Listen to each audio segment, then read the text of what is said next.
हमारे चैनल में आपका स्वागत है। आज हम मैथ्स मेला 4 पुस्तक के अध्याय 1 को समझने जा रहे हैं। चलिए शुरू करते हैं। तो चलिए दीक्षा के साथ एक बड़े ही मजेदार सफर पर चलते हैं। हुआ यूं कि इन गर्मियों की छुट्टियों में दीक्षा दिल्ली घूमने गई थी। वहां उसने इंडिया गेट और कुतुब मीनार जैसी बड़ी बड़ी शानदार इमारतें देखीं और उन्हें देखकर ना वो सोचने लगी, यार ये इतनी खूबसूरती से बनी कैसे हैं।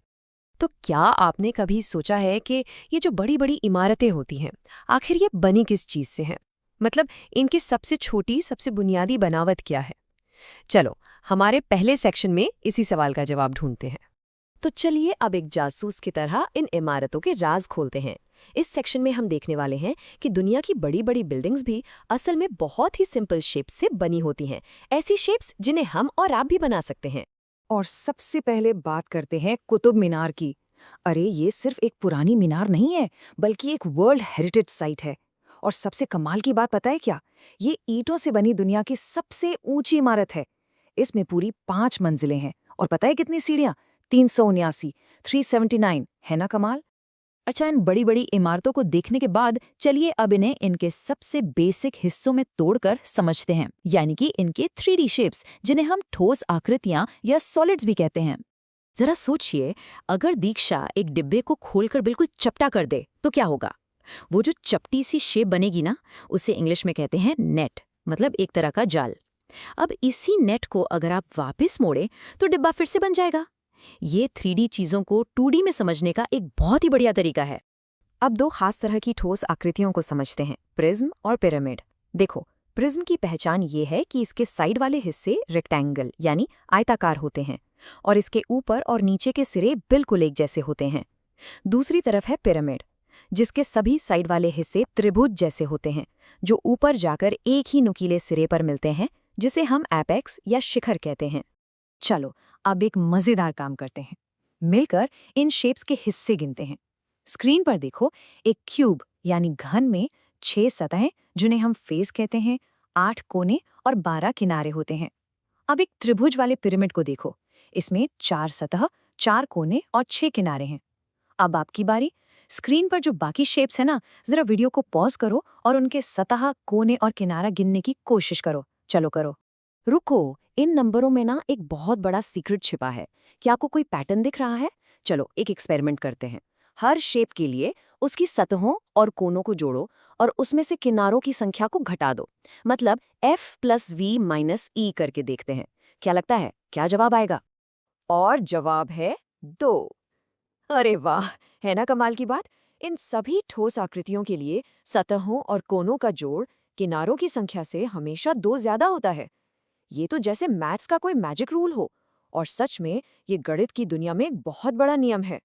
ठीक है, अब थोड़ा और जूम इन करते हैं और उन कोनों को समझते हैं जहां लाइनें आकर मिलती हैं। तो आखिर ये कोण या एंगल होता क्या है? बहुत सिंपल है। जब भी कोई दो सीधी लाइनें एक पॉइंट पर आकर मिलती है ना, तो उनके बीच जो जगह बनती है उसी को कोण कहते हैं। जरा अपने आसपास देखो, आपको हर चीज में हर जगह कोण नजर आएंगे। एंगल ना मेनली 3 तरह के होते हैं। पहला है राइट एंगल यानी समकोण, जो किसी बॉक्स के कोने जैसा बिल्कुल एल शेप का होता है। दूसरा है अक्यूट एंगल यानी न्यून कोण।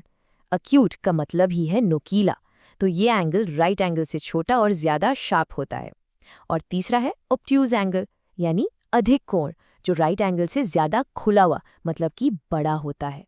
चलो अब एक मजेदार गेम खेलते हैं। स्क्रीन पर V, A और Z लेटर्स को देखो। वीडियो को पॉज करो और इनमें छिपे हुए एंगल्स को ढूंढने की कोशिश करो। कर लिया? बहुत बढ़िया। लेटर V और A में आपको नुकीले यानी एक्यूट एंगल्स मिलेंगे और Z लेटर में भी 2 एक्यूट एंगल्स छिपे हुए हैं। चलो भाई, सीधी लाइनों और नुकीले कोनों की दुनिया से बाहर निकलते हैं और अब एक ऐसी गोल मटोल शेप के बारे में जानते हैं जिसमें एक भी कोना नहीं होता। जी हाँ, हम बात कर रहे हैं सर्कल यानी वृत्त की। ये एक ऐसी शेप है जिसकी बाहरी लाइन पर मौजूद हर पॉइंट उसके सेंटर से बिल्कुल बराबर दूरी पर होता है। बस इसीलिए ये एकदम परफेक्ट गोल होता है। एक सर्कल के 2 बहुत जरूरी हिस्से होते हैं, रेडियस यानी त्रिज्या और डायमीटर यानी व्यास। रेडियस जो है वो सेंटर से किनारे तक की दूरी होती है और डायमीटर वो सीधी लाइन है जो एक किनारे से दूसरे किनारे तक सेंटर से होती हुई जाती है। और सबसे ज़रूरी बात जो याद रखनी है, डायमीटर हमेशा रेडियस का डबल यानी दुगना होता है। हमने इतना कुछ सीख लिया, तो अब टाइम है अपने दिमाग की कसरत करने का। चलो कुछ मज़ेदार पहेलियां सुलझाते हैं। तैयार हो? पहली पहेली। स्क्रीन पर बने इस मकड़ी के जाले को जरा ध्यान से देखो। वीडियो पॉज करके बताओ कि इसमें टोटल कितने त्रिभुज छिपे हैं। अपनी आंखों को थोड़ा तेज दौड़ाओ और ध्यान से गिनना। गिन लिया? अगर आपका जवाब 12 है तो आप बिल्कुल सही हैं। इसमें पूरे 12 त्रिभुज हैं। दूसरी पहेली थोड़ी ट्रिकी है। मान लो आपके पास 5 माचिस की तीलियां हैं। क्या आप इनसे 2 त्रिभुज बना सकते हो? थोड़ा हटकर सोचना पड़ेगा कि ये कैसे होगा। अरे, इसका राज ये है कि दोनों त्रिभुज एक किनारा शेयर करेंगे। एक त्रिभुज बनाओ और फिर उसकी एक तीली को कॉमन रखते हुए दूसरा त्रिभुज बना दो। हो गया ना? और ये रहा आज का फाइनल चैलेंज। इस शेप को देखो, आपको सिर्फ 2 तीलियां हिलानी है और 4 त्रिभुज बनाने हैं। लगाओ अपना दिमाग। सोच लिया?